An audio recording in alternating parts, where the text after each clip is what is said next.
Welcome back to the Lords of Lore podcast. I'm Matt, I'm Luca. I'm Will. and we are the Lords of Lore, the podcast for all things fantasy and sci-fi nerddom. How's it going, guys? Excellent. Good Nice. You? Good, you? Yeah, I'm doing well. Let's just get straight into it. Luca, what do you got for us this week? Let's dive into. I haven't done this in a while. Luca's Litany of Literature, wherein Luca has the podcast in the podcast and talks a little bit about what's going on in his life. We are talking about literature today. So as you know, I've been tearing through Anthony Ryan's work. Yes. I'm almost done Tower Lord. I think I have like an hour and a half left of the audiobook. Okay. We'll be starting the Queen of Flames or Queen of Fire. Queen of Fire, yeah. Like very soon after. And the topic I'm talking about today is the perspective chosen when writing, because The Pariah, the first book by Anthony Ryan that I read, was written in the first person limited perspective, whereas Bloodsong and the Raven Shadow trilogy is written in third person omniscient, which are the two most common sort of perspectives we see in fantasy or even in writing in general. So just curious if you guys have a specific preference, or if once you see like a book written in first person, is it like a positive for you? Is it a turn off? Because for me personally, I had never read a first person perspective until very recently. Like pretty much all the books that I had read would be third person, which is the most common. And then it was actually Mark Lawrence, whose work is pretty much all first person perspective. And the other type of perspective that I've actually never seen is the first person omniscient perspective, where you have the first person perspective from one character, but that character has insight into the other feelings of the other characters around them. And I know there is also second person, but I truly cannot even tell you what that is. Like once you look it up online, it's like uses you and they, and it's like I've never read a book that's in second person perspective, so I don't even know how to define it. So I'm just going to pretend like it doesn't exist for the sake of this conversation. So do you guys have a preference between first person, third person, and then within the third person, omniscient versus limited perspective? Okay, so first, I guess I was just thinking about second person. I guess the only time I've encountered that is maybe like a choose your own adventure novel. Okay. Like, or even like D&D, like the dungeon master is in second person describing to you what's going on. Yes. So like you stumble into this thing and now what do you choose to do? And then it stops being second person there and then goes into first person. I choose to attack the goblins. But that's not a book, so I don't know if it really counts. I think most of the things it's interesting though. When you first said perspective, I didn't think of point of view. Right. Like, because when I think of perspective in novels, it's always third person, but it's from somebody else's third person. Okay. So it'll be like Bob felt this way and Bob said this and Bob noticed how Samuel did that or this. And then in the next chapter, it's like Samuel went into the bookstore and you're like, oh shit, perspective change. But it's not. It's still in third person. We're just switching the character we're talking about. But I can't remember the last book. I'm trying to look to the side here. The last book I read that was in first person, I don't recall. That is an interesting, like, I guess perspective to go from, because then you're really in the mind of the character. But yeah, I can't remember the last time. Oh, I just thought too, second person might be like self-help books, but not really novels. But yeah. What about you, Will? I'd say, generally it's just easier to write in the third person. I think when I think of first person, I think of more of like if it's like a diary entry or like a journal or something like that, or some sort of record. I think just third person blended is a little bit better, and I think that's what we see a lot, especially when it comes to like if you have a story that's focused on like character, I guess, development. I think like Harry Potter or like Game of Thrones, where like it's kind of like first person, but like it's third person, but it's also like inside their head, and you get a sense of like how these characters feel and stuff like that about what's going on with them and all of that. Yeah. I guess that turns into the omniscient versus limited conversation, right? Exactly. Yeah. So my answer is gonna be fucking stupid, but I like both of these points of view, omniscient or limited. But I feel like I like the book to be omniscient, like the whole reading experience by the end of it from start to finish. But I like the chapters and point of views to be limited. Does that make sense? Like, I like that by the end of this book, I'll know how everyone's feeling, or at least have some sort of way to infer how everyone's feeling. But I'm not sure if I'm a fan of telling me exactly what happened and how everyone feels about it. I think I prefer, we're seeing this through the eyes of the character, or at least we have a focus on this character and we know how they feel. But how everybody else feels is something that gets revealed if we revisit the scene from a different perspective, or by them telling us how they feel through the eyes of this character or in their own scenes. Right. But I don't know if I don't dislike omniscient. I just think it's less. I think in fantasy we get more of the limited, because that helps you sort of weave a mystery, right? Like if I don't know how character X is feeling, I don't know how character Y will react to them providing them with information or something like that. Yeah. I think an interesting use of that like limited third person perspective would be like the Bone Shard Daughter, where we have 3 or 4 different POV characters, but they're all told in the third person limited perspective, where we only have the insight into that one character's feelings about everything that's happening. But we get 4 of those different characters in 4 or 5 different locations. Yeah. And I think, and we spoke about this when we did a review. If people haven't seen it, you can check it out. Obviously love the book, but one of the most memorable things about the book to me is that I felt like I was getting this experience where like it was dramatic irony, where I knew how all these characters who were, miles apart from each other felt, and who they were in context to everybody else's story. And spoiler alert, if you haven't read The Bone Shard Daughter, just skip forward. But if you have, you know what I'm talking about, in that you assume one person is also this person. And when you find out they're not, it's like the implications just fucking cause a shockwave. So that's a really cool experience. And I think we obviously would not get that experience if it was omniscient point of view. That's only done through the limited point of view. Yeah. But I think how you're saying, when you have a limited perspective, it is easier to create that mystery that's like slowly unraveled. Well, I've found that in the first person perspective, that's even more so true. Oh, like, for sure. You only have the lens of this one character and how they experience everything in the world, and anything they haven't seen, you haven't seen. And there's no way for you to know about it until they discover it.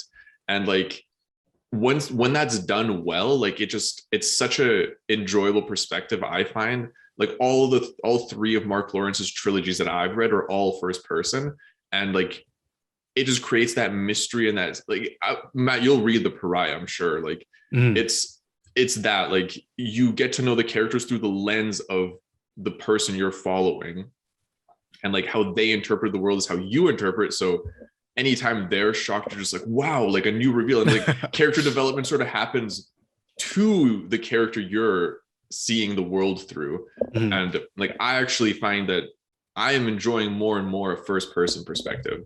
I find it more difficult to write. Like I think it's more difficult to do that well. But once it's executed, especially in like a story in a fantasy or sci-fi, I mean, I've never read a sci-fi in first person, but in a fantasy story, I just think it lends itself very well to telling that story in a first person perspective. Yeah. I think I'm also a big fan of here's 3 storylines, and by the end of this book they all come together. Because I feel like when I'm reading something like that, I get so immersed, and then when they finally do link up, I'm always like, oh my god, they're part of this story too.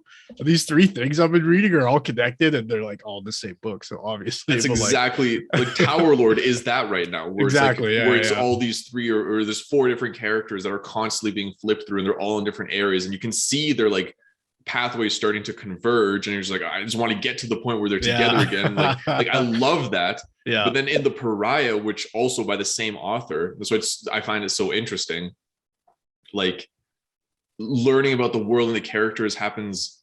It's like once that character is written well, I never want to leave that character. Yeah, right. So like, that's what I found in the Pariah, where like I loved Alwyn, like the main character, and I never wanted to leave his perspective.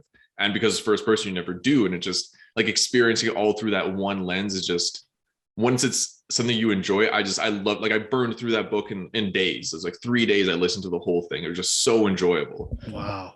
So, man, I can't wait to get to it. I got so much on my plate. What about you, Will? Any thoughts? As an example of, I guess, second person would be Skyrim, when NPCs come up to talk to you, and that's how you get your exposition, stuff like that, when they're coming to talk to you about certain quests and storylines and etc. Oh yeah, they always refer to you as like being the Dragonborn, but they always use that second person, like you should go here or you need to go to Whiterun or whatever. Have you guys ever found a book written in second? Like I don't know that I've ever even seen a book or like read one written in second person. I can't even like imagine how you'd even do it. Would it be like from the perspective of somebody telling other people what they should do in a?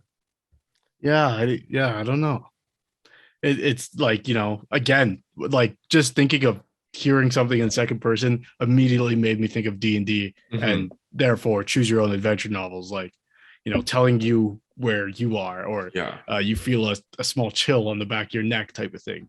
But I feel like second person could kind of be uncomfortable, even like that balance between dungeon master and player, where it's like, I don't want to tell you how you feel emotionally about something, right? Because those are your choices, right?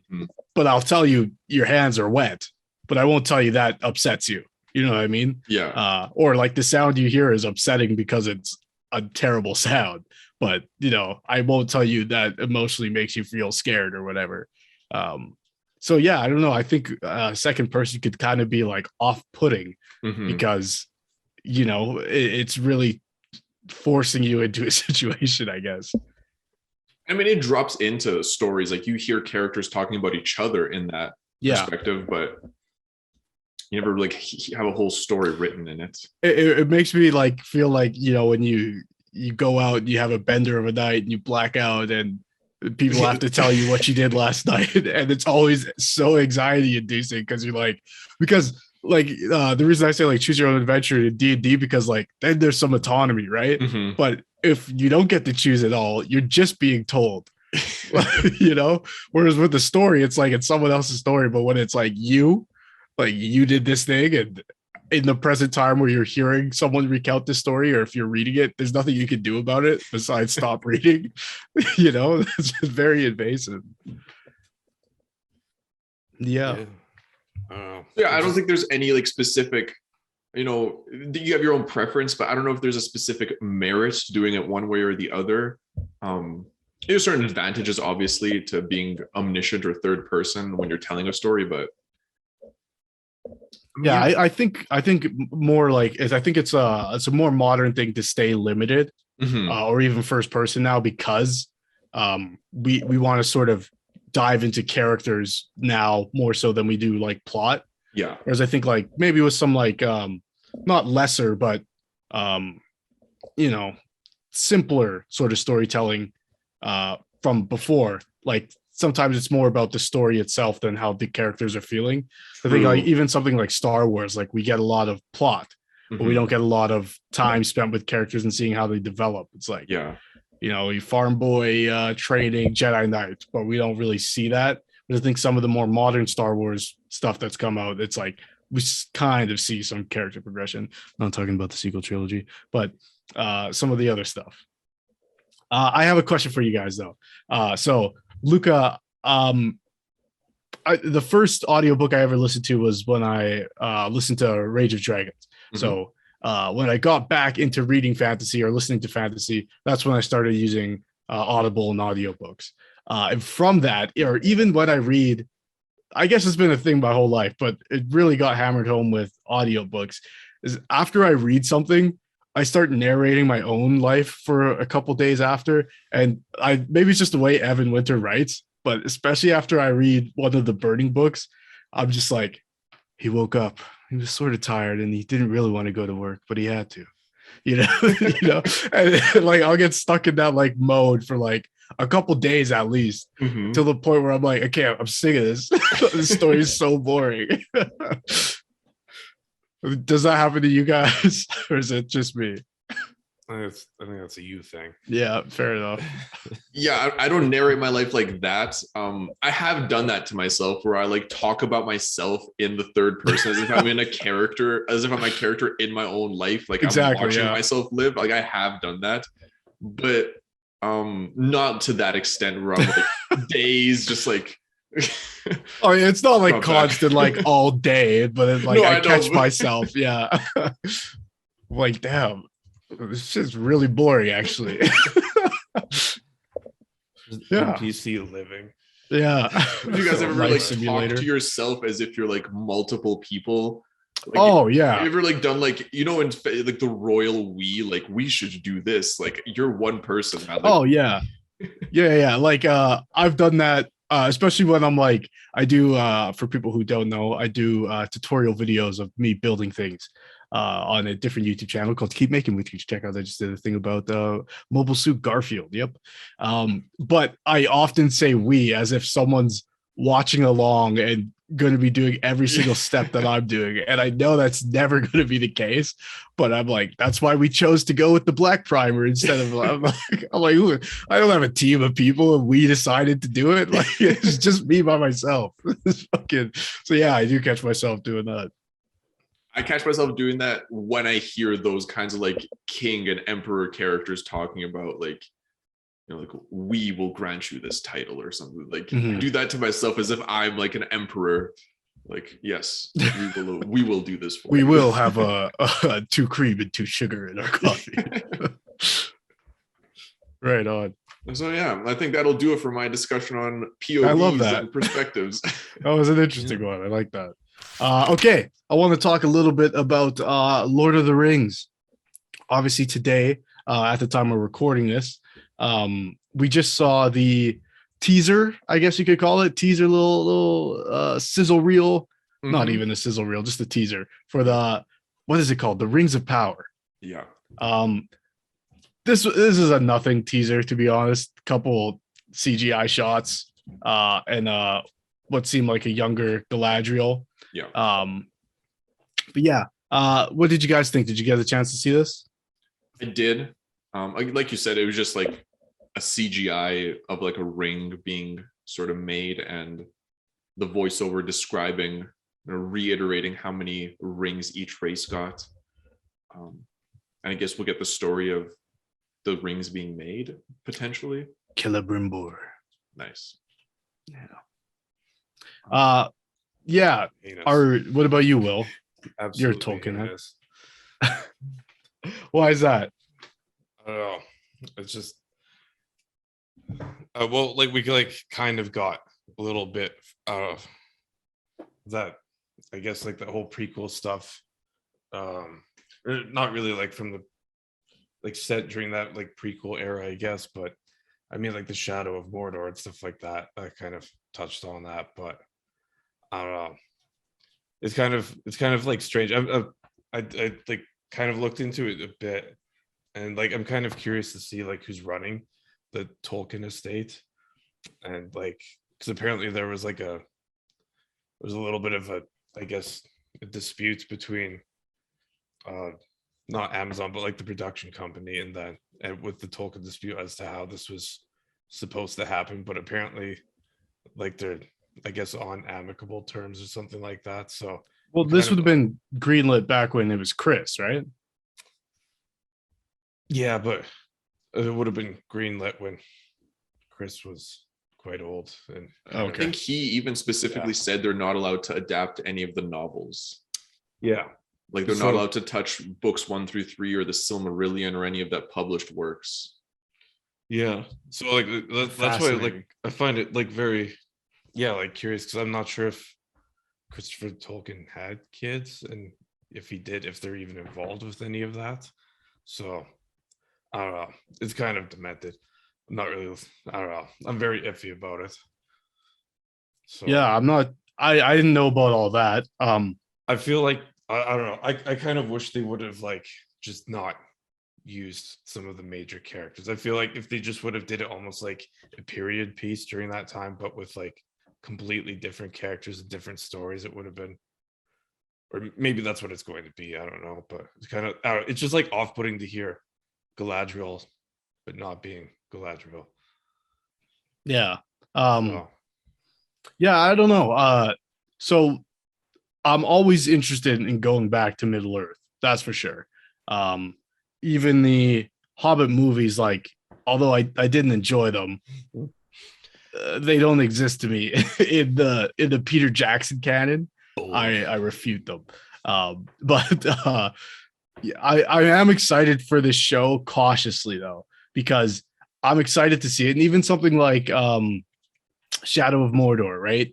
Like, not canon, but that was an enjoyable experience.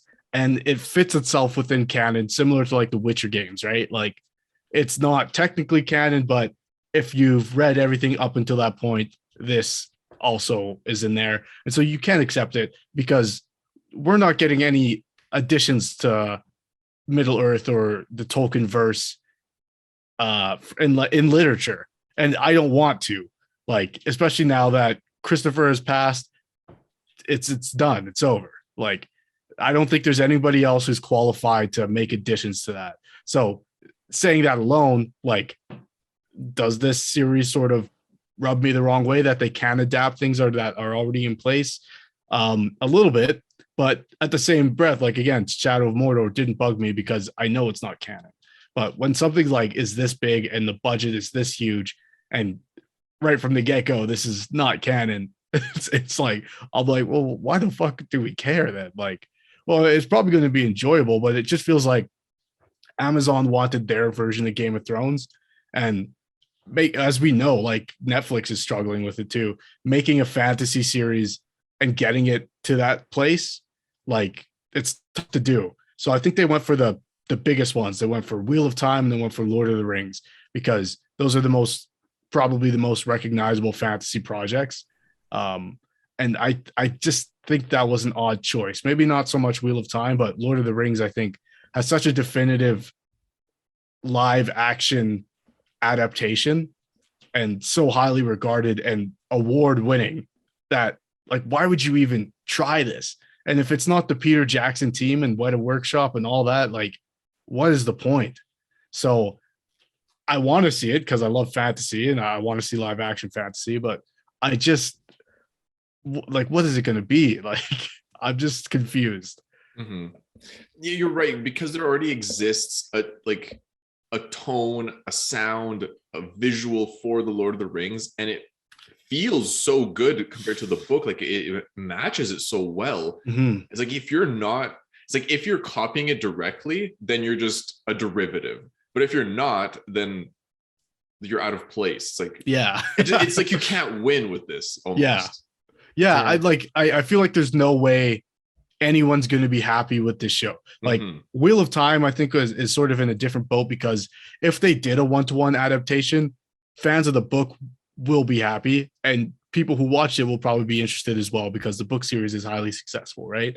But because they diverged from the original story, that's upset the book fans. Not all of them, but there's a small chunk of book fans who are, pretty vocal and pretty upset about it. But for us who have never read them, like, we have our issues with the show, but overall we enjoyed it. So, that's one way to go about it. But for this to have, like, there exists an adaptation, there exists an original work, and you can't do either of these things. So what are you going to be? You're just another fantasy show that's claiming to be Lord of the Rings, but you don't have any of the approvals to be the Lord of the Rings. So it's not like this is a prequel to the Hobbit films or the Lord of the Rings films. And this is not a sequel or an adaptation of any of the novels. It's just a show set inside Middle Earth with characters we'll recognize, but plots that they're not allowed to use. Mm-hmm. So I'm just like, what are we doing here? Yeah. Also, yeah, I don't know. Well, because that, like the creation of the Rings of Power, that comes in, I don't know, like book 3 or 4 or something like that.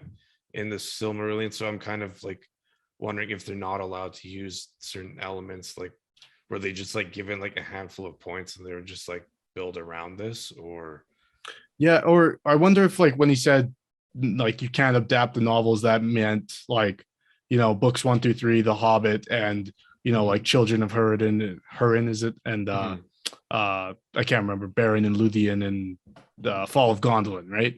yeah, Like those ones with plots, like maybe those were off limits, but the Silmarillion is mostly just like a manuscript of fucking here's a bunch of things that happened. But I mean, even if they like the story that is in there, like they can't even use that. So like, what are we drawing from here? And Lucas, something you said reminded me of how I felt about seeing this teaser trailer and the music, like even the music. And then we did an episode about music people could check out, but the music in this trailer was trying to be Howard Shore's score so bad, but it couldn't be because I think that's tied up in licensing, right? Like I think New Line Cinema probably owns the rights to that or whatever, or 20th Century Fox, whatever the case is. And so Amazon can't use it. And so they're playing the same notes, but it's discordant and like different instruments. And like the flute that they use here was more something that you'd find like in a John Williams score. And it was just jarring. It was like, I know that you're saying this is Lord of the Rings, but the voice is wrong and the music's wrong. So I don't know what to do here. Like it's just everything's off-putting. So yeah. That's I mean, like if they would have kept, like if it was like if the story's just placed in like the city of Numenor, and it's like almost like these characters are like a party of two, like a party to these events that are happening instead of being like actually there, I think would be a little bit better. Like if it's just like a random group of friends or etc., or like like some of like the I don't know, like one of the people that are a part of like Elendil's group when they go exploring and stuff like that on the sea or something. But it's just like weird because it's just like how could you top something that's already like top quality, top of the line adaptations, like never, like I don't, to me it's just like why bother? Like, and I thought of that as well. Like, you know, are we just going to see like all the falls of these kingdoms and what the rings did to them? Like with the title, I think that's like, I feel that's where it's going to go.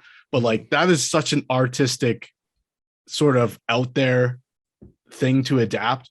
Like, oh, I don't know, let's see a bunch of societies crumbling and diverging and falling apart. Like, to me, that doesn't really, it's not a plot. Like, I'd love to see it because I love Lord of the Rings, but like, I don't know if we're going to get that widespread audience that they're going for and hoping for with the budget that they're throwing at this thing. Like Game of Thrones caught on and caught fire because it was interesting. Like the plot was like what drew people in. The fact that it was a fantasy almost takes a back seat. Whereas like this is Lord of the Rings. People are going in expecting Lord of the Rings, and the politics of the Peter Jackson films are very like irrelevant, I guess you could say. Like they come up like, I don't know, like men and elves don't see eye to eye, and that's very clear, and that's it. And dwarves and elves don't see eye to eye. That's all we really need to know. So to do a whole show about the politics of Lord of the Rings, I don't think that's what fans of the Lord of the Rings films are going to be like lining up to see. No, it seems like a huge risk. It can go very wrong.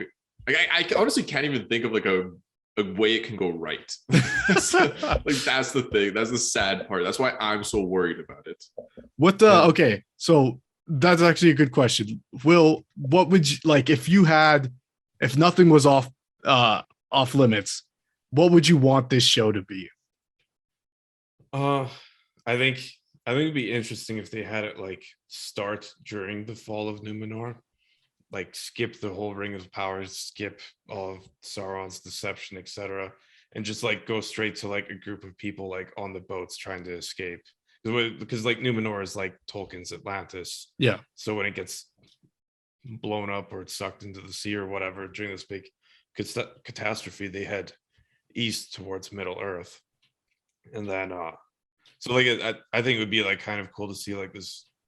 I don't know, like if you have like a group of people or whatever, like basically just escaping on these boats, and then just like trying to I don't know, figure things out from there, I think would be a little bit more interesting instead of just kind of going with a plot line that's already been kind of done with through like Shadow of Mordor and Shadow in the Shadow of War series. But I don't like those were like pretty like I don't know, like everything that all these forums and stuff like that I was a part of, like when they were released, like nobody really liked the story because it was just like so whack. Like a lot of the like story elements and stuff like that. So like it just seems like weird for like I guess the showrunners to be like, yeah, the story's already been kind of done before, and it was like nobody liked it, but now let's just do it again, but pour more money into it. Yeah. What about you, Luca? Sorry, were you? Yeah. Like I guess just my final point would just be like, just do it like a period, like do it like a period piece of like a group with all this stuff going on in the background instead of like people being involved at the center of it, like Galadriel and etc. And you, Luca? I honestly don't know, man. Like, I don't know if I want this show. Like, if nothing was off limits, just adapt the Rage of Dragons. Like, I mean, Lord of the Rings. I know, but that's what like that's the right answer. Like, I would like, if anything, I'd rather have like adapt the Children of Hurin. Like, you use one of the other books. Like, had they been allowed to, I would have rather them just like take a story that's already been written, has nothing to do with any of the characters we've seen in the Peter Jackson trilogy, and then just like completely disassociate with those films, because if you try to do anything around those stories, like you'll be compared to it and you'll never live up to it. Like it's not possible. So I would have rather just seen a story completely divided from like the book that I keep thinking is the Children of Hurin, because I think that would have been a good adaptation and it would have drawn in that Game of Thrones crowd, because it's so grimdark. Like, that story is not a happy story. So I think that could have served well, but anything outside of that, I don't know if I want to see it, because I can't think of a way it can be done well. And there's so many other stories to adapt. Like, I would have rather just do something else. What about you, man? Yeah, that's I don't know if I agree entirely. Obviously, if I had a choice, if I was at Amazon and being like, here's what we're going to throw $200 million at, I'm choosing Rage of Dragons as well. But because that's not part of the Tolkien estate, I would, I don't know. I think what maybe I would like to see is the Hobbit films erased from history and redone in a series. That would be fun. I don't know if you could stretch that book any longer than they tried to in the movies, but I think like a 10 episode Hobbit would be pretty fun. But next to that, I think I would actually like to see the Silmarillion, and I'd like to see like episode 1, we're getting the creation of Middle Earth and Iluvatar, that's his name, right? Will yeah, I'd like to see all that weird stuff, and then eventually get to the point where we're going on the journey, and but again, like, I just don't know if that's appealing to a wider audience, and so I think that's why they've gone this direction with the restrictions they had from the estate, and then trying to adapt Tolkien is hard. It is like, and I think that's why, like, it always feels like Peter Jackson and crew got lightning in a bottle that first time around, and they couldn't replicate it when they came to The Hobbit. Like, it just couldn't be done. There's a lot of things that went into how poorly those films turned out, in my opinion. But those first 3 films are really special because they pulled off an impossible thing. Even like we see Game of Thrones started on such a high and halfway through was so good, and then eventually got worse and worse and worse, and then it's very divisive now, and I just think it's tough to really pull these things off. And so to try to adapt a nebulous sort of Tolkien verse where it's like, oh man, you guys are really going for it, and there's so many ways this can fail. So yeah, I think that'll do for our conversation on the teaser trailer. I'm interested in seeing what it is, because I already have that subscription. So If it was a film, I would still go see it. I'm not gonna lie to you, but yeah. Yeah, what do you got for us this week, Will? Stressed. Yeah, no, I don't know. I'm anxious and upset, but maybe that's how they're going to be pulling in their viewers. It's like so many people that are upset and anxious that they just want to get the pain through. But yeah, to that point, I'll say the one thing is, like I say to everyone who hates the Wheel of Time show who like the books, it doesn't fucking matter. It's just a TV show, and the fact that we know it's not canon, like with the Wheel of Time, there's 14 books and they're a concise story. You can read those if you'd like. And for this show, the Tolkien estate said you can use our name and whatnot and our characters, but not our stories. So whatever. Thanks for the check. And this is not going to be canon. It's not part of the Peter Jackson canon. It's not part of the book canon. It's just a show called Lord of the Rings. And there's going to be characters we recognize. It's like a comic book, you know? I don't want you to turn Lord of the Rings into a Marvel movie. Like. Yeah. No, and but all that to say, like, if it sucks, it shouldn't hurt our view of the things of Tolkien we already love, because it's not a part of it. Yeah, of course not. It'll just hurt watching the show. Yeah, exactly. Middle Earth multiverse. Yeah. Yeah. Okay. I guess for my section today, Will's wondering why. So yeah, last episode we talked about I guess like real world stuff in fantasy. So that got to me thinking, because NFL playoffs are on, why have sports in fantasy? I forgot we were going to talk about this. Yeah. So I think, last episode you mentioned something about Quidditch. Yeah. So let's start there, because that's kind of a big one.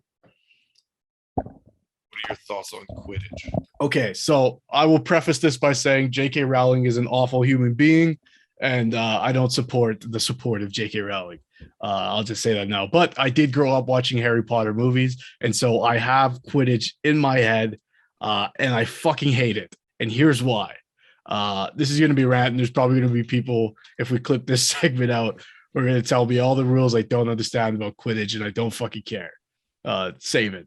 And I don't want to engage with people about Harry Potter, so it's fine.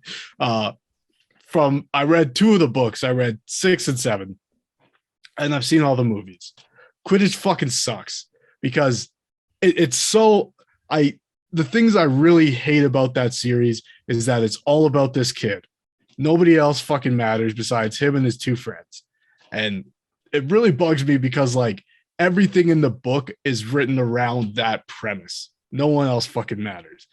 So the bad guys, in some cases, are just kids with shitty parents, and they're made out to be villains. And we never really get it, what it's like from like a Draco side of things, right? He's just an asshole. And, later on we see why that is, but we never really get, like, you know what I mean? He only sort of redeems himself. Anyways, I'm getting off track. Quidditch. The reason I hate it is because, like, how can for me, it just feels like shitty writing. Like, how can I, as the author, get my character to do the impressive thing and be the most important? It's like, okay, well, there's a game they play. All right. And if he does his job, they win. But it's not like, I'm going to compare it to hockey. And sorry if I'm alienating people with that. But, if I score a goal in hockey, the game doesn't end unless it's in overtime.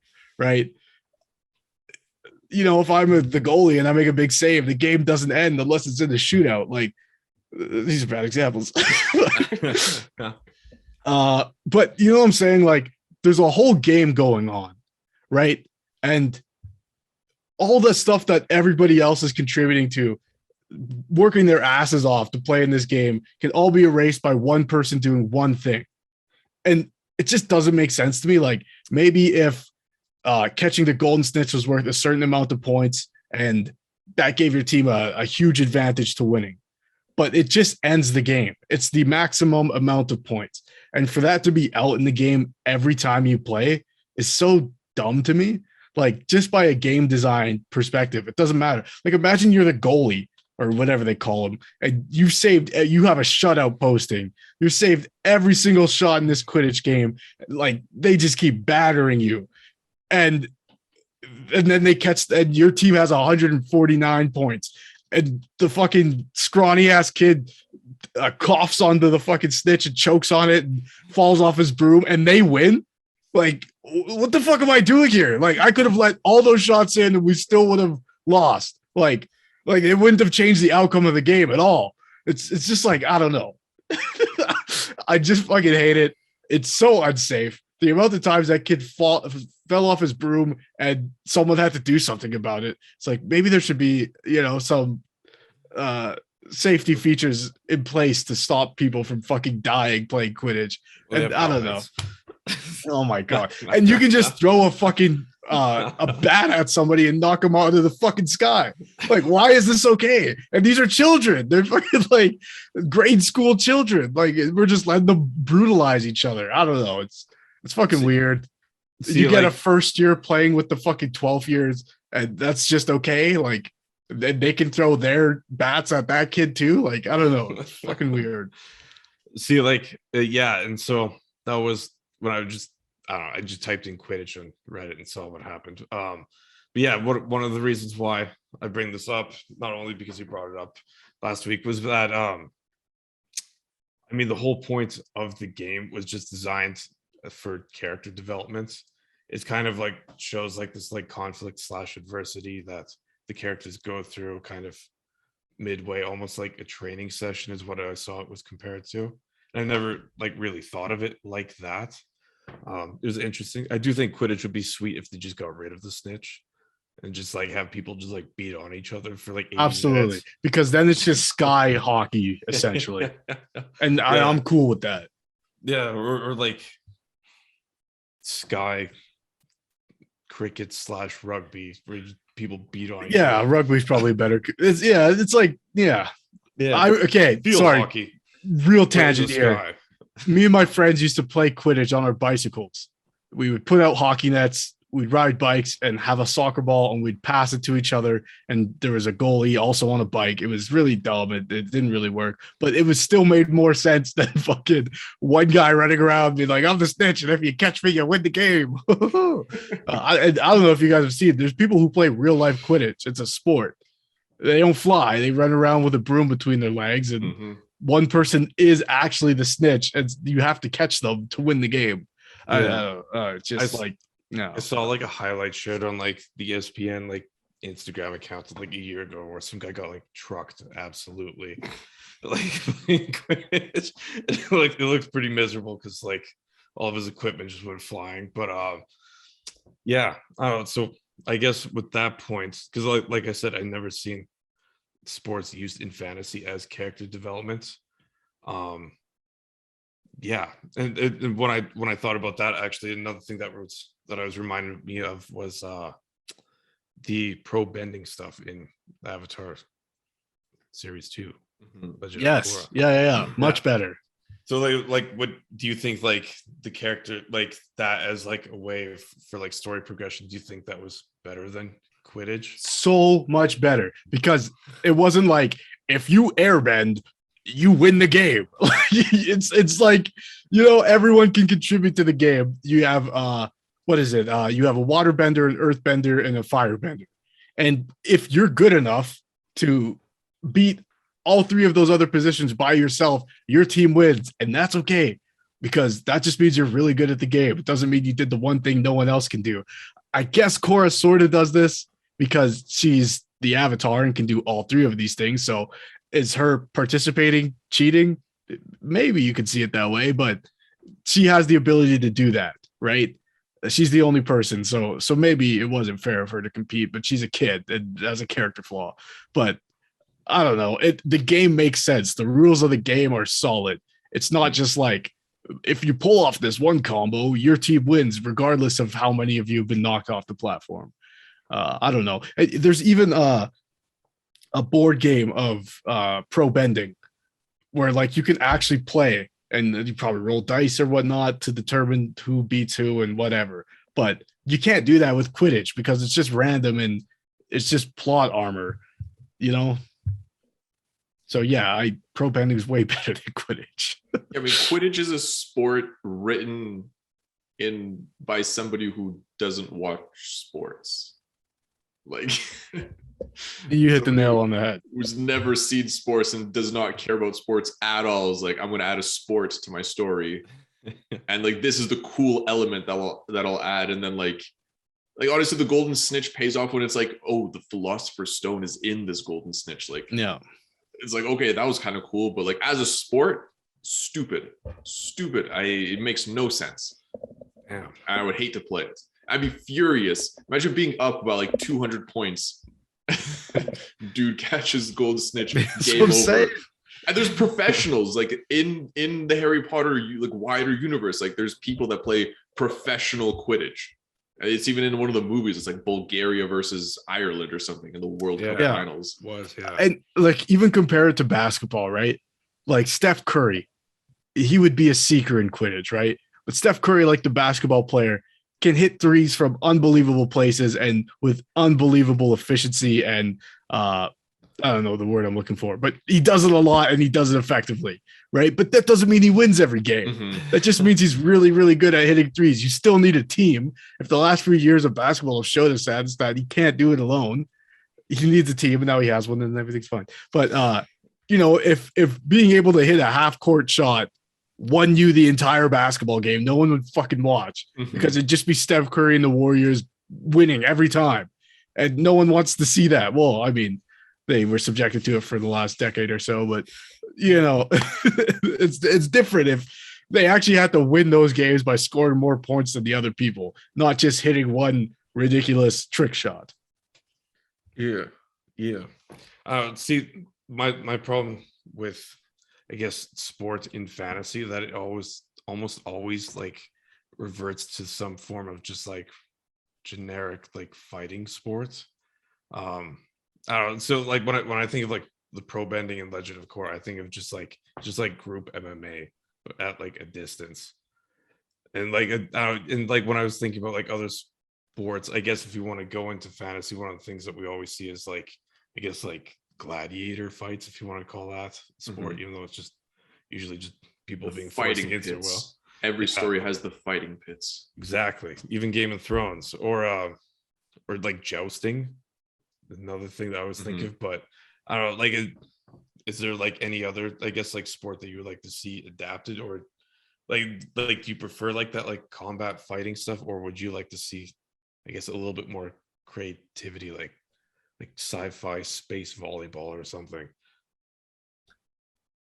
I've always found that like, I don't know if there's much need for like sport in fantasy worlds, I guess, but if you were going to choose one, if I was to choose one, yeah, keeping with that theme of adapting real world stuff into fantasy stuff, like if you were going to form a D&D campaign and you were going to go with, you wanted to pull the J.K. Rowling and show a little bit of adversity. I'll stop it right there.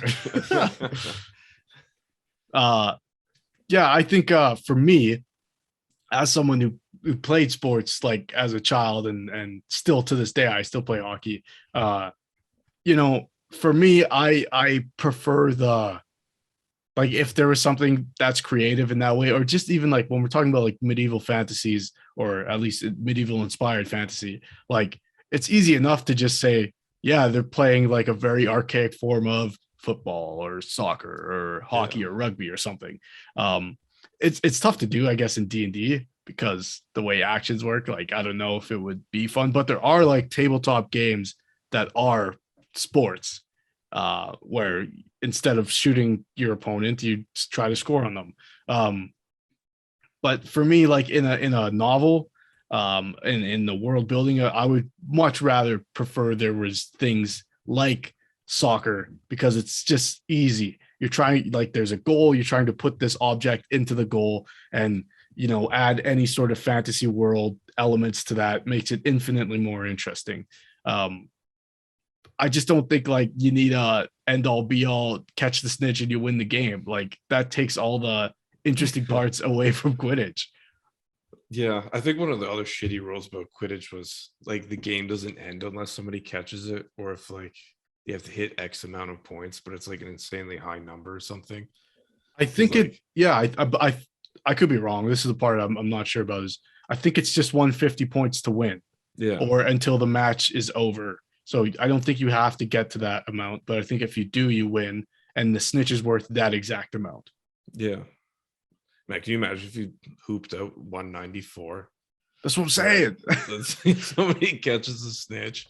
That's what I'm saying, man. You're the goalie and you stopped, your team's up 199 or fucking 149 to 0. And then the guy catches the snitch and you're like, great, I did all that for nothing. Yeah. Also one of my inspirations, I guess, for this theme / topic was, or one more topic was, I can't believe I've never ever seen it before, but Blood Bowl by Games Workshop, the guys who make Warhammer 40K. I don't know, I've just never seen it, or like never encountered it until about a week ago. It's amazing. It's just grimdark fantasy football, but with actual fantasy stuff, and it's not like counting people's points and stuff like that, but it's like with like elves and orcs and I guess demon chaos creatures, but like you're just like playing American football. You just like you actually kill each other. Yeah. I mean, it's probably not like very good optics for the sport of American football, but at the same time, it's pretty accurate. The death comes instant, not 30 years later. But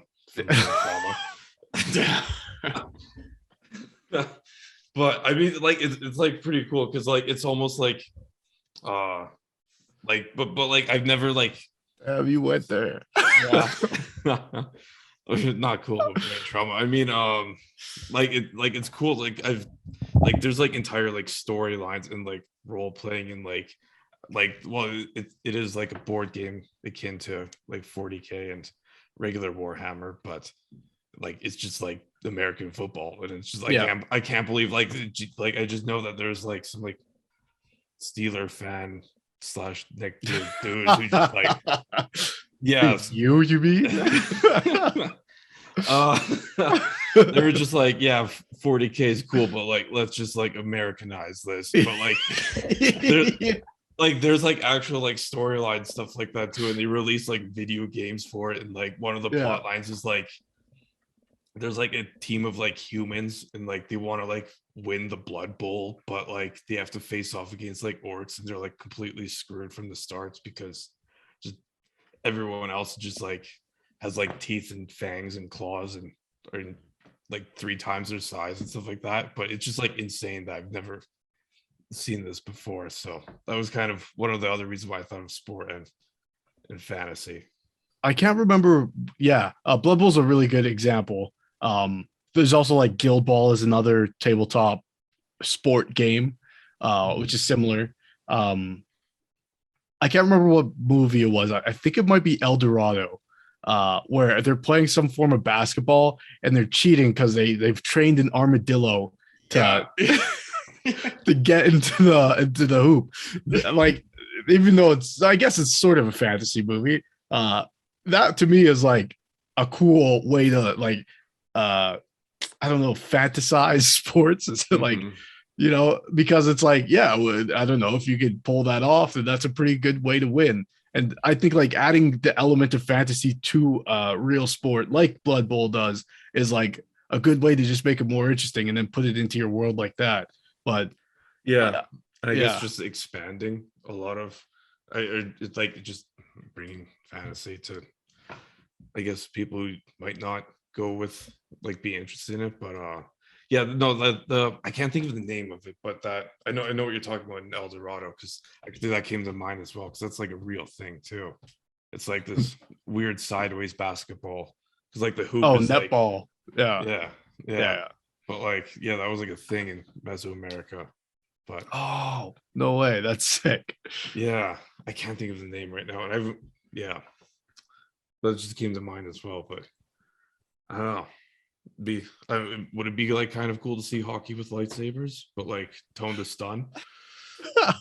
That would be hilarious. I don't know. Like, I would think it's probably more interesting to see like rugby with the force. Like then you could just do long ass stretch passes, like but like spin the ball like a force missile. user. Yeah, like you just get like killed by like 4 people hitting you at once, force blast or something. I mean, stuff happens, man. But like, you guys, like, sport doesn't really lend itself very well to fantasy. I find, like, in a fantasy world, like the societal structure required to create sport is usually not available in fantasy worlds, where like things are way more chaotic and medieval, and like war is usually the general, you know, situation in a fantasy story. You're not just like oh, like the North is attacking, let's go shoot some hoops. That's not really like the vibe of most fantasy stories. But I wish it was, because oftentimes they like I understand what you're saying. Like the reason why we're getting the fighting pits and the melees and stuff like that is because these are societies that are built on war to protect themselves. Mm-hmm. They're not built on entertainment, you know, they're built on being stronger than their enemies. So they turn entertainment into the thing that they're already good at, right? But I would like there to be sports in fantasy to give it like, you know, more entertainment value, because it is kind of boring just being like, oh, we went to go see 2 men kill each other. It's like, well, can we tone it down a little bit, you know? And I think even in like Star Wars and other fantasy novels, like like The Witcher, like we get Gwent, right? Which is like a game that is now just a real game. Like I think things like that are interesting too, because it's like these things can exist in a fantasy setting and also in the real world, but the fantasy aspects in the show or book or whatever make them more interesting. You know what I mean? Yeah. Yeah, like kind of lends itself, like gives a little bit more immersion value almost. Yeah. Like if we think of Beyblade like a fantasy, then actually Beyblade battling is one of the sickest fantasy sports that exists and dominates their society, and is also war-based in a way, because there's world-ending events happening because of this game. Same could be said with like Yu-Gi-Oh, right? Yeah. And when they go back in time in Yu-Gi-Oh to see like the dawn of the duel and how things came to be, it's so cool. Like, I love that. Like, we get a fantasy world.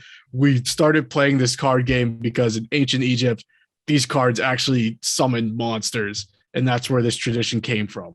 And I don't know, I think that's super fucking cool.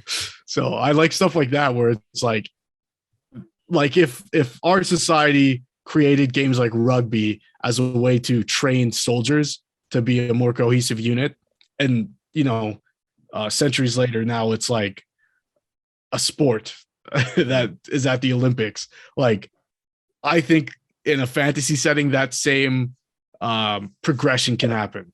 If in, you know, centuries ago we fought a war against whatever people and we used ice magic, then we can make a sport that's made of ice magic or something, because why not? That's, you know, if they had those abilities, those would, you know, weave their way into their society in all aspects, even entertainment. True. Yeah, you don't really see that. Like, the one example I just thought of while you were mentioning Yu-Gi-Oh was actually in Malazan.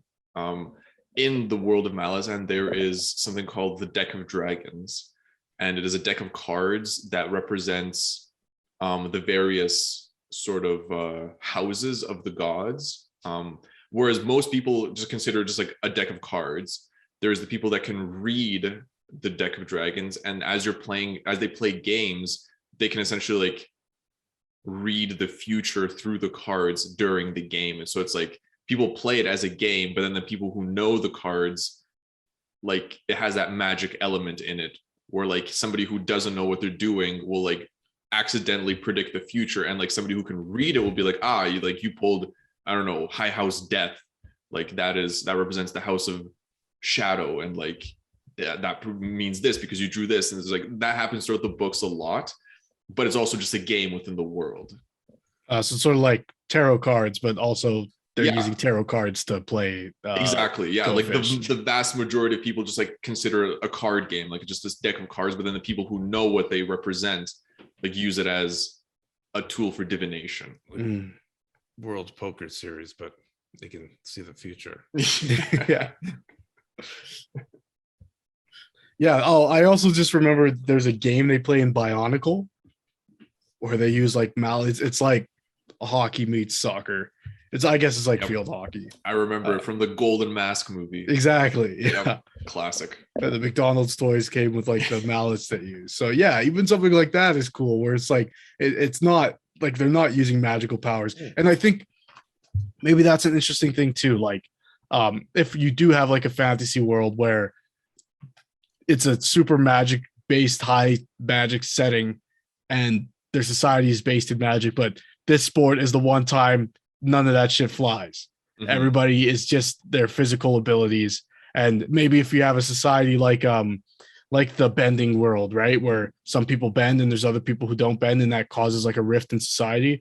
Well, maybe there's this sport where all of that gets thrown out the window, and the winner is who's better at the sport, not who has the powers.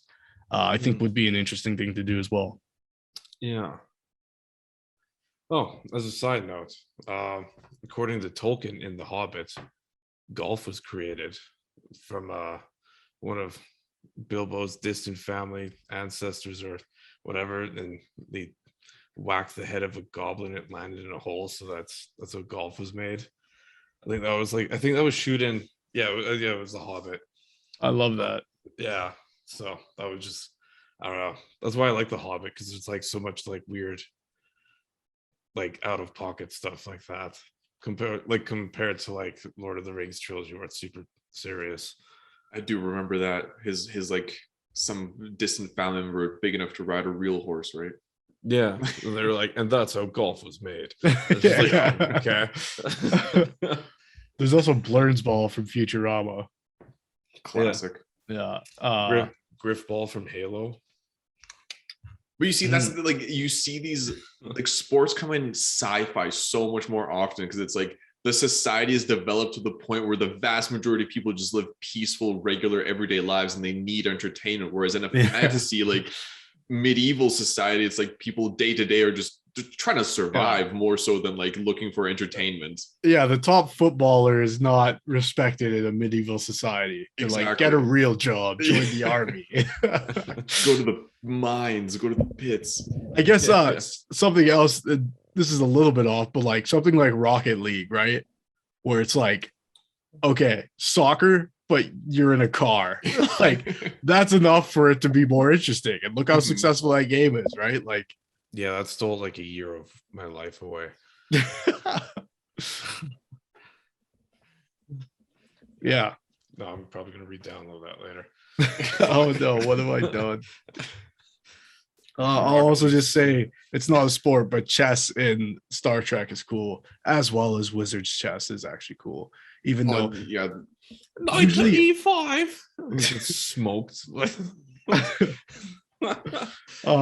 I will say though, I don't like when I'm reading a fantasy novel and it's explaining chess to me in a like it's called something else, and I'm like, man, I know how chess works. Like, yeah, I guess some people don't, but it's just like you going through the painstaking process of explaining. It's not always chess. Sometimes it's like some sort of card game or whatever the case may be. It's like it's 21 and it's called something different because we're in the D&D world. It's like, oh, this is exhausting.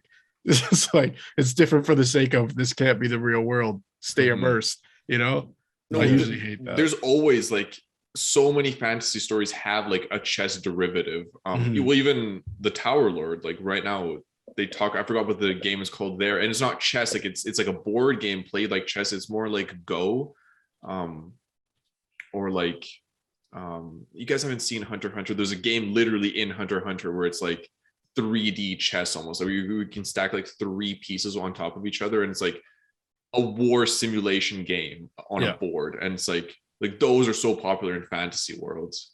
Yeah. Or the hologram chess from Star Wars. Yeah, holo chess. It's literally just called holo chess. There you go. Yeah. Oh, I think that's all I got for this episode. Yeah. Did you find an answer to your wondering? why Quidditch sucks? Do you get it now? Why Quidditch sucks? I do. I honestly like. I think it would be so sweet if they just got rid of the snitch. Like, keep that like 150 point mark, or like add an 80-minute like clock to it, and just like let people run into each other. Yeah, it would be better if like you could still do all this same thing with like the Philosopher's Stone or the Resurrection Stone or whatever it is being inside the snitch. It could just be a bigger ball, and he could have just been I don't know what the positions are, but the guy who throws the quaffle into the net, he could just be a really good one of those. Yeah, like he didn't need to catch the one thing no one else could. He could just be really good at the one thing. Can you imagine if that's fine. Like Harry makes it to half court, he just takes a buzzsaw from me, like completely blindsided. Drop his shoulder, knee to knee, like 200 feet above the ground. Welcome to first year, bud. Yeah. Welcome to Blood Bowl. Yeah. Yeah. Yeah. Well, I think that'll do it for us here. Yeah. You guys got anything before we wrap up? Nah. Getting some shaking to the head. For people out there, check out my YouTube channel, keep making. Check out all the fun things I'm making. But also check out this show every Tuesday.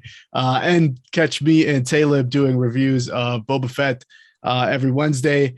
Pretty soon, here's the first announcement. Cam and I are going to be reviewing episodes of the Critical Role show, which we are very excited for. Everyone should check out the trailer. We should have talked about that. Why didn't I think of that? But yeah, and pretty soon we're going to do our review for Dune, our rumination on the book.